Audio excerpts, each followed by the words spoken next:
Okay, so I started. Okay, attention please. Attention, please. Внимание. The last talk I talked about holy tradition and continuity and how that is important for us. And tonight I want to continue and talk about the spirit of the church. For somebody who's not Orthodox, they cannot understand the spirit of the church. In fact, somebody may be interested in Orthodoxy, maybe a Protestant, and they will go to a liturgy and to services and find them very beautiful. They may love icons, even collect icons. But unless they're actually baptized Orthodox, they do not have the spirit of the church. And this is vital to our Orthodox faith. People can be very highly educated, have knowledge, in fact may have a knowledge of theology more than most of us, like a simple babushka, but because they're not a member of the church, have not received the spirit of the church, they cannot understand what we do. And I want to talk tonight in particular that there is a movement within Orthodoxy. Some theologians, this is not new, this has been going since the 20s, but there was a great influence by Russian theologians who left the Soviet Union and went to Paris, and there they set up the St. Sergius Institute, the seminary, and but their teaching is not Orthodox. And some of them then emigrated to the States, and they ended up in New York at St. Vladimir's Theological Institute in Crestwood, and continued this, what I would say, modern view of Orthodoxy. But they do not have, although they're baptized and many of them are priests, they do not have the spirit of the church. Their view is secular, and their spirit is secular. So they see the church from a Protestant point of view. An example of this is called ecumenism. Now, ecumenism started as a Protestant movement in order to get Protestants together of different denominations, different groups, to come together and decide what is the true church. So there's this great search for the original church, for the true faith of the gospel and of the apostles. I don't remember how it started, but some Orthodox theologians decided to go to some of their meetings, their conferences, and they were very much welcome, but they were treated as just being another denomination. One of the most famous one is Father George Forosky. Towards the end of his life, he denounced what he'd done, and he was very sorry that he realized that however much you talk to non-Orthodox people, you can never have there's no meeting point. People can become Orthodox. In fact, in England we had a fellowship of St. Alban, who was the first British martyr, and St. Sergius. And this was an Anglican, it still exists actually, but the irony of it was like a one-way exit for people. They would go join the fellowship to learn about Orthodoxy and end up becoming Orthodox. So the Anglicans began to start losing people. It was a sort of one-way street. I was a member of that society as well. So there you are, amongst many who became Orthodox.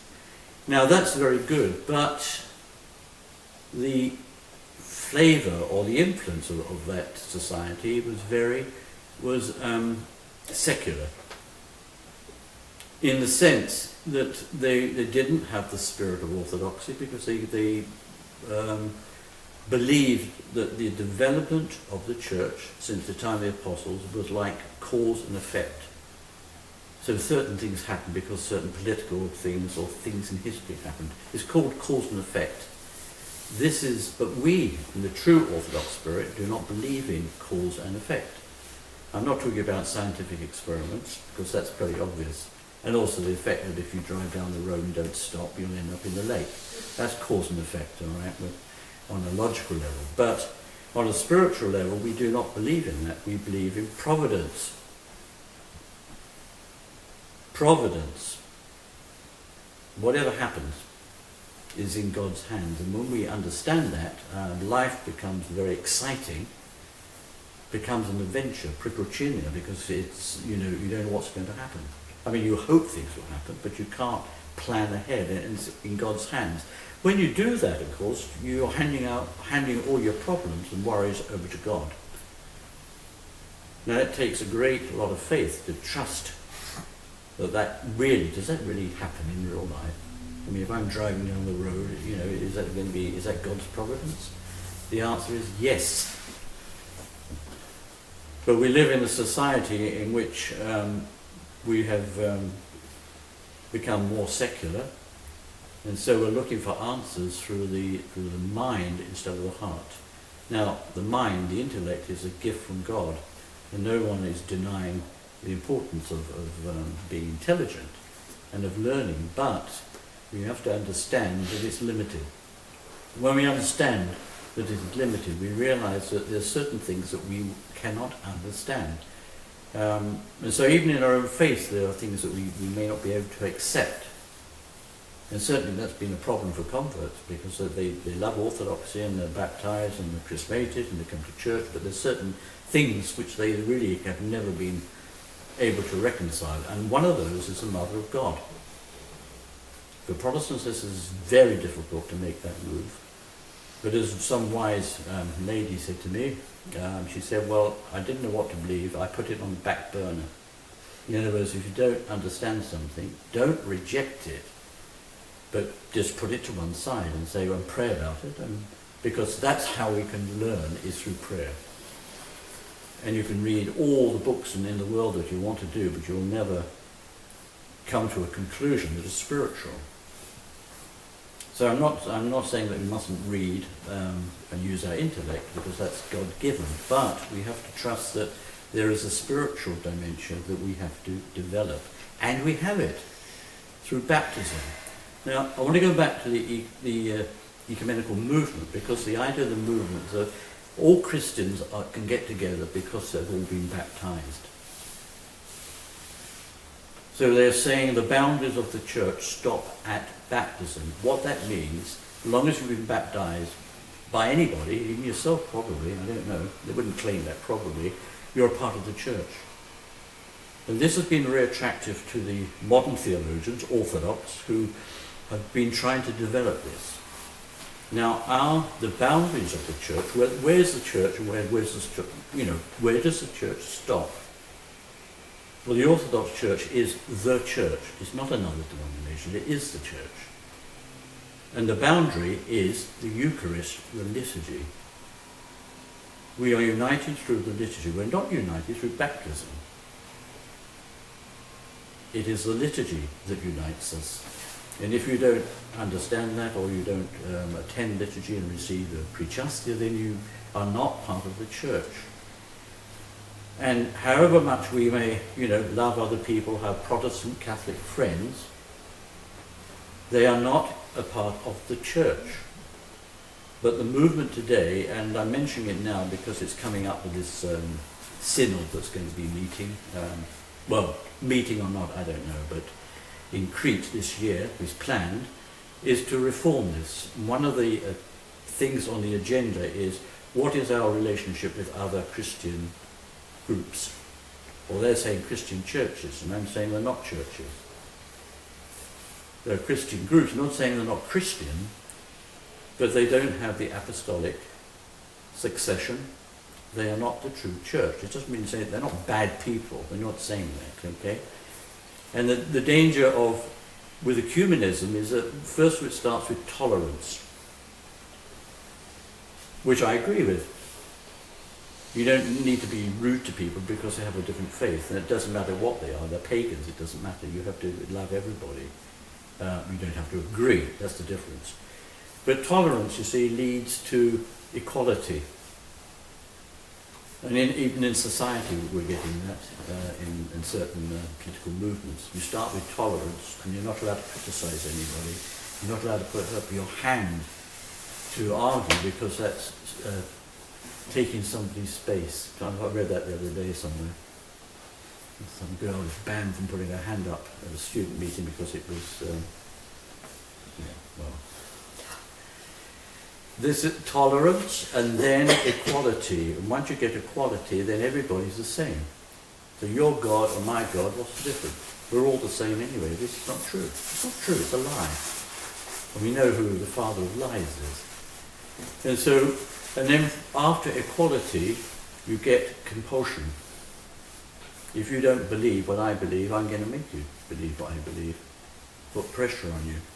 Now that seems very far removed from Christian interaction in the ecumenical movement, but already New York Times is saying that all churches here in the States must recognise same-sex marriages.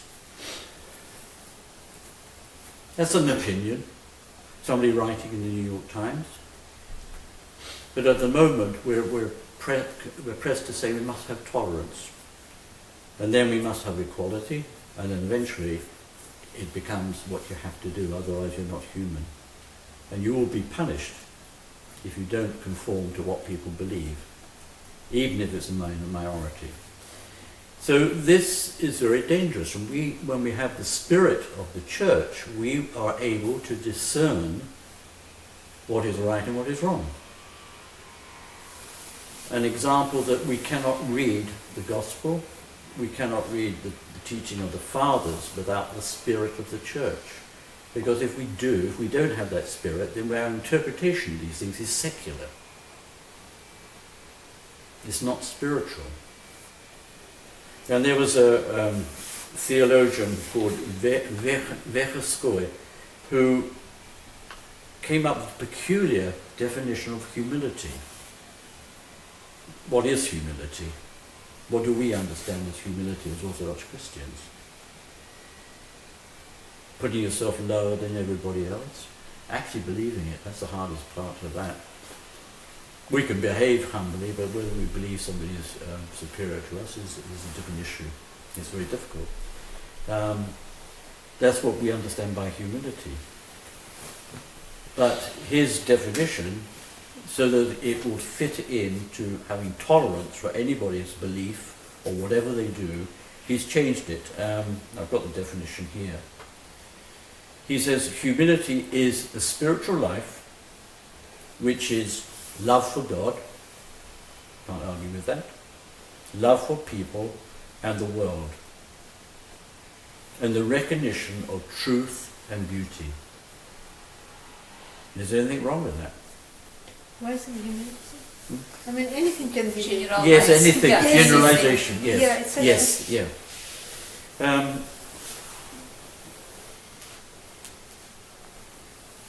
And he talks about truth. Sorry, goodness.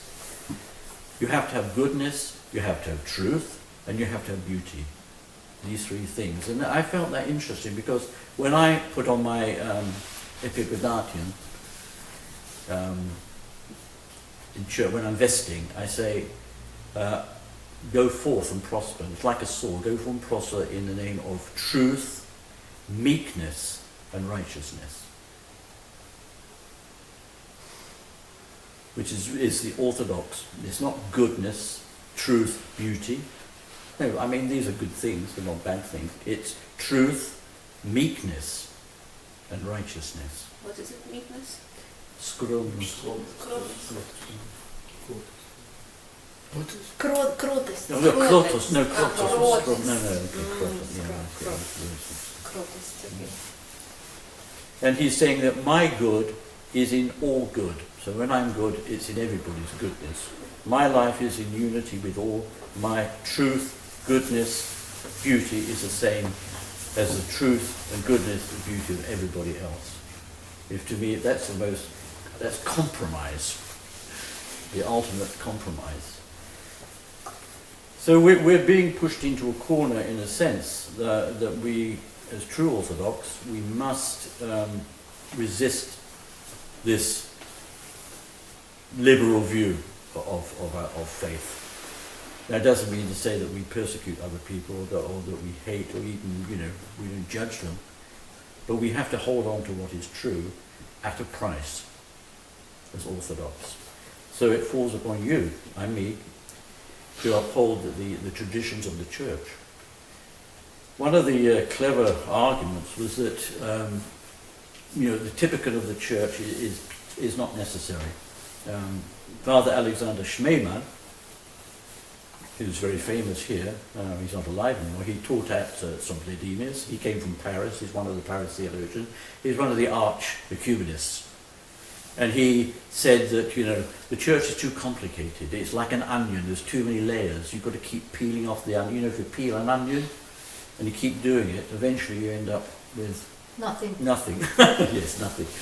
But it's because it's too complicated. The Byzantines came in. He thinks that when Christianity became the religion of the empire on Constantine, that this was very bad for the Church, because then we lost the simplicity of the apostolic Church.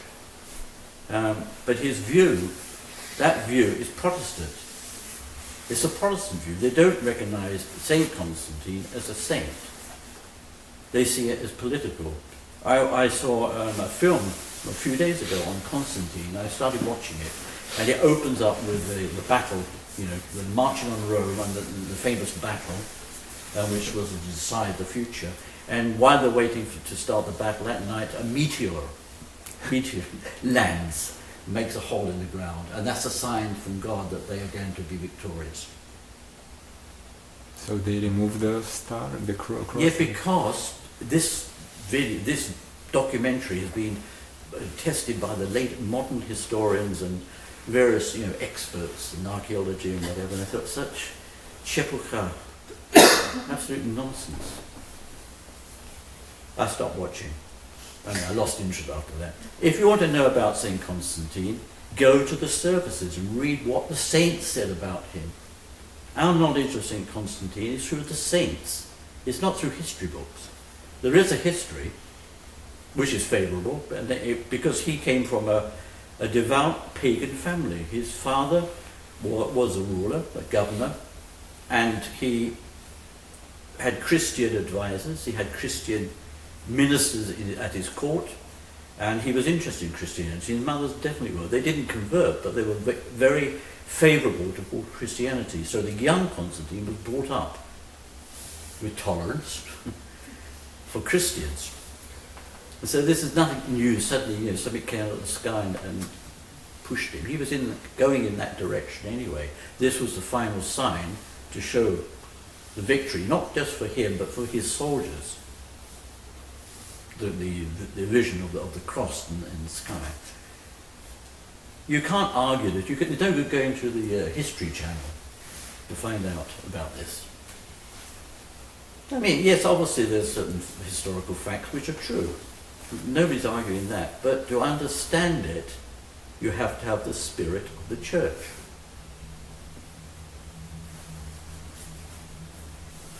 And so Father Alexander Schmemann is very concerned that the Church has been spoiled, it's been sort of compromised by Constantine's age. He's very anti-monastic, but I don't want to discuss that now. His whole views, and he's saying that we decide that even the priesthood he disagrees with, which I find very odd with him being an archpriest himself, but he's saying that there shouldn't be priests, this is not a part of the gospel message. What denomination he was? Huh? What denomination he was in? Is it OCA. OCA. OSA. Which, if you know the acronym WASP,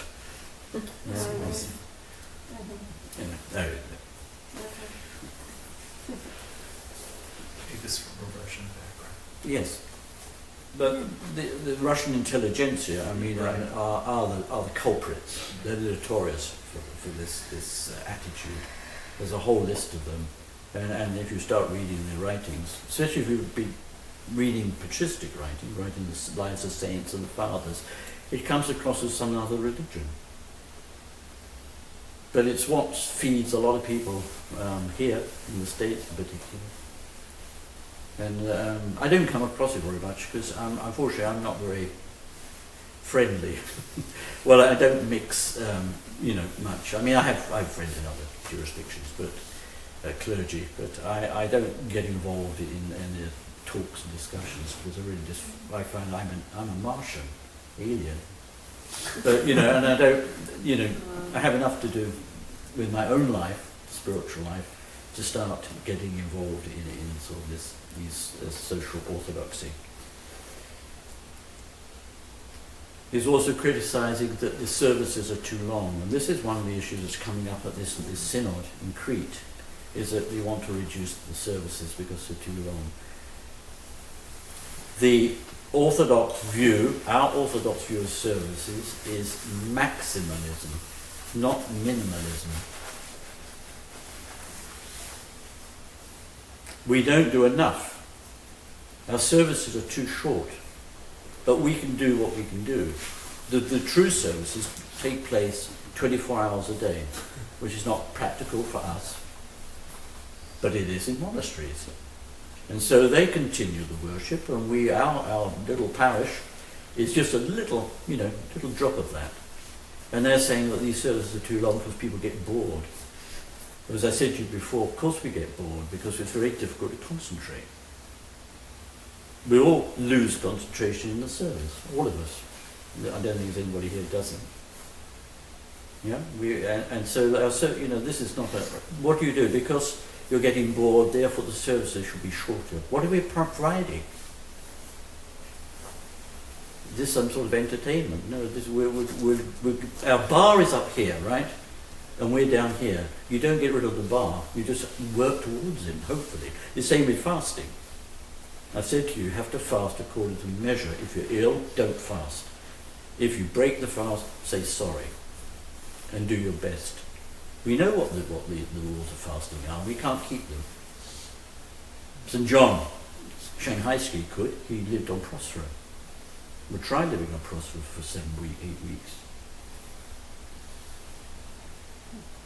I couldn't do it. So we're not throwing out the rules or the sanctity of the church because we are weak. We just say we are weak and we would like to do as much as we can. And so this is very important. Anyway, this issue is very interesting because this synod, which is planning to have a meeting in July, has got a lot of opposition. Opposition comes from the Patriarch of Georgia, who's refusing to attend, the Archbishop of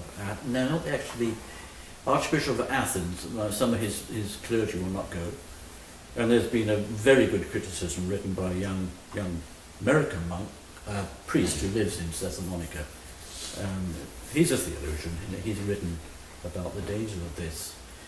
So many of us are aware of it. We're not just on our own in this issue.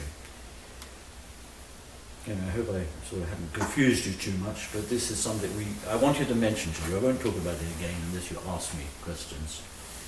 But we need to be aware of that. It is important that we have to have the spirit of the church. Otherwise, we cannot understand anything in our faith. If we try to do it intellectually, we won't be able to do it. We'll get into confusion. Are there any questions? Just want to say something.